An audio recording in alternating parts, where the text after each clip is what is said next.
بسم اللہ الرحمن الرحیم۔ السلام علیکم دوستو، میرا نام ہے نواز مغل اور آپ دیکھ رہے ہیں اردو گیٹ وے یوٹیوب چینل۔ دوستو، آج پاکستان کی عدالتی تاریخ کا ایک عہد تمام ہوا۔ جسٹس میاں Saqib Nisar supreme court of Pakistan کے 25ویں چیف جسٹس کی حیثیت سے 17 جنوری 2019 کو آج ریٹائر ہو گئے ہیں اس منصب سے۔ جسٹس میاں ثاقب نثار 31 دسمبر 2016 سے لے کر 17 جنوری 2019 تک چیف جسٹس آف پاکستان تعینات رہے۔ میاں ثاقب نثار نے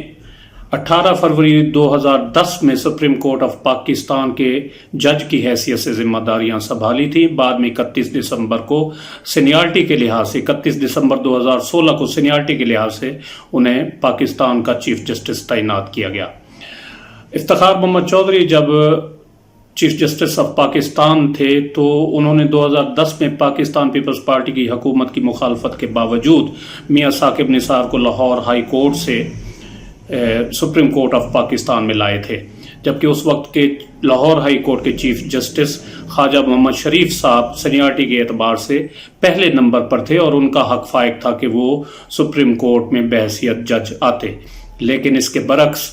جسٹس میاں ثاقب نثار کو سینیارٹی نہ ہونے کے باوجود انہیں سپریم کورٹ میں لایا گیا۔ جسٹس ثاقب نثار شاید پاکستان کی عدالتی تاریخ کے شاید وہ واحد جج ہوں گے جنہیں ان کے عدالتی فیصلوں کی بجائے ان کی نان جوڈیشل ایکٹیویٹیز کی وجہ سے انہیں زیادہ یاد رکھا جائے گا۔ مثلاً انہوں نے پاکستان میں پانی کی کمی کے مسئلے کو بڑا اجاگر کیا اور جس شدت اور تواتر کے ساتھ اس مسئلے کو اجاگر کیا، اس کے نتیجے میں وہ ڈیم فنڈ کے لیے مطلوبہ رقم تو جمع نہیں کر سکے، لیکن اس دوران انہوں نے اس پانی کے کمی کے مسئلے کو پاکستانی میڈیا تک لے آئے، وہ اس مسئلے کو اور عوام کے ذہنوں تک اس مسئلے کو پہنچایا۔ اس کے علاوہ صاف پانی کی فراہمی کا معاملہ ہو، ہسپتالوں کی صفائی کا معاملہ ہو، ناجائز تجاوزات کا خاتمہ ہو، اسی طرح اہم سیاسی اور دیگر شخصیات کے خلاف کارروائی ہو، ان سے سیکیورٹی واپس لینے کا معاملہ ہو، آبادی کو کنٹرول کرنے کے لیے انہوں نے ایک کانفرنس کر ڈالی۔ تو یہ ایسے امور ہیں جو کہ براہ راست حکومت کے کرنے کے ہیں، لیکن ان کاموں میں بھی جسٹس صاحب نے اپنے عہد میں مداخلت کی اور قانونی ماہرین کی نظر میں یہ براہ راست حکومتی اور انتظامی امور میں مداخلت کے مترادف تھا۔ ان مسائل کے حل کے لیے زیادہ تر از خود نوٹسز کا سہارا لیا گیا۔ سپریم کورٹ کے پاس از خود نوٹس کا ایک ایسا ٹول ہے جس کو کسی بھی وقت کسی کے خلاف استعمال کیا جا سکتا ہے۔ سابق چیف جسٹس افتخار محمد چودھری کے بعد اگر کسی چیف جسٹس نے از خود نوٹس کا زیادہ استعمال کیا ہے تو وہ جسٹس ثاقب نثار صاحب ہیں۔ جسٹس ثاقب نثار نے بطور چیف جسٹس تقریباً 43 معاملات میں از خود نوٹس لیے، جن میں سے اکثر کو انہوں نے نمٹا دیا۔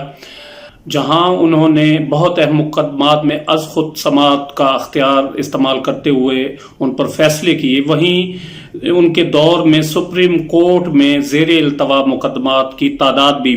بڑھی، اس میں اضافہ دیکھنے میں آیا۔ جب جسٹس ثاقب نثار نے چیف جسٹس آف پاکستان کا عہدہ سنبھالا تھا تو سپریم کورٹ میں اس وقت زیر التوا مقدمات کی تعداد 32,000 تھی، اور آج جب وہ چھوڑ کر جا رہے ہیں تو یہ تعداد تقریباً 40,000 تک پہنچ چکی ہے۔ جسٹس ثاقب نثار اتوار کے دن بھی ان کا یہ معمول تھا کہ وہ سپریم کورٹ کی لاہور رجسٹری اور کراچی رجسٹری میں بھی مقدمات کی سماعت کرتے تھے، لیکن ان میں زیادہ تر مقدمات عوام کے بنیادی حقوق سے متعلق ہوتے تھے۔ تاہم انہوں نے خود بھی اس بات کا اعتراف کیا تھا ایک مرتبہ کہ لوگوں کو اس طرح انصاف نہیں مل رہا جس طرح ماضی میں ملتا تھا۔ جسٹس ثاقب نثار کی طرف سے کیے گئے عدالتی فیصلوں پر وکلا تو تنقید کرتے ہی رہتے تھے، لیکن جس طریقے سے وہ عدالتی کارروائی کو چلاتے تھے تو وکلا کے ساتھ ساتھ ان کے ساتھی جج صاحبان بھی ان سے اختلاف کیا کرتے تھے۔ ان ججوں میں جسٹس قاضی فائز عیسیٰ اور جسٹس منصور علی شاہ پیش رہے۔ اعلیٰ عدلیہ کے علاوہ ماتحت عدلیہ کے ججوں سے ان کا سلوک بھی خبروں اور میڈیا کی زینت بنتا رہا۔ دورہ سندھ کے دوران انہوں نے ایک مرتبہ لاڑکانہ کی ایک بھری عدالت میں ایڈیشنل سیشن جج گل ضمیر سولنگی کے ساتھ جو رویہ اپنایا اور جس طرح ان کا موبائل ان کی ٹیبل پر دے مارا، تو وہ کئی دن تک ٹی وی چینلز اور ٹاک شوز پر اور سوشل میڈیا پر زیر بحث رہا، اور پھر اس کے نتیجے میں ایڈیشنل سیشن جج گل ضمیر سولنگی استعفیٰ دے کر گھر چلے گئے تھے۔ اسی طرح جعلی اکاؤنٹ سے اربوں روپے بیرون ملک منتقلی کرنے کا جو مقدمہ زیر سماعت رہا ان کے سامنے، تو اس مقدمے میں جسٹس صاحب نے بحریہ ٹون کے ملک ریاض کو بار بار یہ پیشکش کی کہ وہ بھاشا ڈیم کی تعمیر کے لیے 1000 ارب روپے جمع کرا دیں تو ان کے تمام مقدمات وہ خود نمٹا دیں گے اس بینچ میں بیٹھ کر۔ حالانکہ اس کے برعکس، ان کی اس رویے کے برعکس، سپریم کورٹ نیب کی طرف سے پلی بارگین کے طریقہ کار کے خلاف رہی ہے، اور عدالت عظمیٰ کا کہنا تھا کہ یہ قانون بدعنوانی کو فروغ دینے کے مترادف ہے۔ اسی طرح سوشل میڈیا پر جسٹس میاں ثاقب نثار کی ایک تصویر وائرل رہی جس میں وہ ترکی کے دورے کے دوران نماز پڑھتے ہوئے دکھائی دے رہے ہیں۔ یہ تصویر سپریم کورٹ کے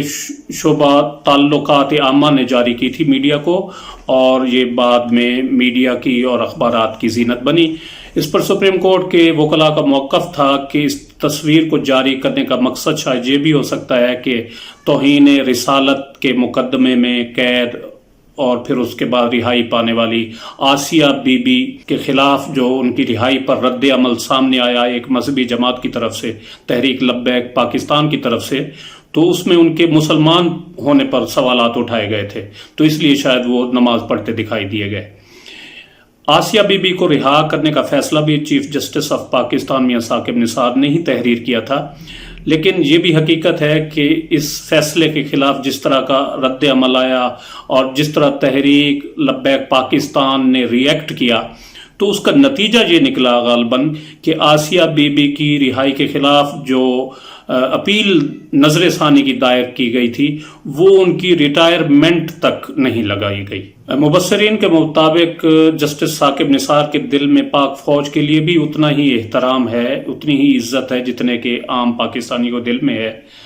اس لیے وہ فوج کے خلاف کوئی بات سننا گوارا نہیں کرتے تھے۔ آپ کو یاد ہوگا کہ اسلام آباد ہائی کورٹ کے ایک جج تھے جسٹس شوکت عزیز صدیقی، انہوں نے فوج کے خفیہ ادارے ISI کے مبینہ مداخلت جو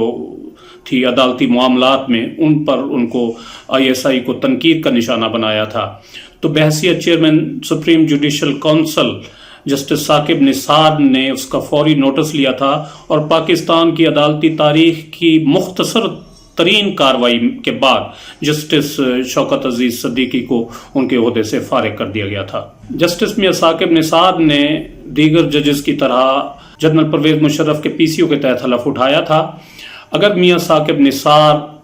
فوجی جنرل کے PCO کے تحت حلف نہ اٹھاتے تو شاید وہ پاکستان کے چیف جسٹس نہ بن پاتے۔ اب آئندہ آنے والے چیف جسٹس آصف سعید کھوسہ صاحب سے امید ہے کہ ان کے عہد میں پاکستان میں انصاف کا بول بالا ہوگا، اللہ کرے کہ ایسا ہو۔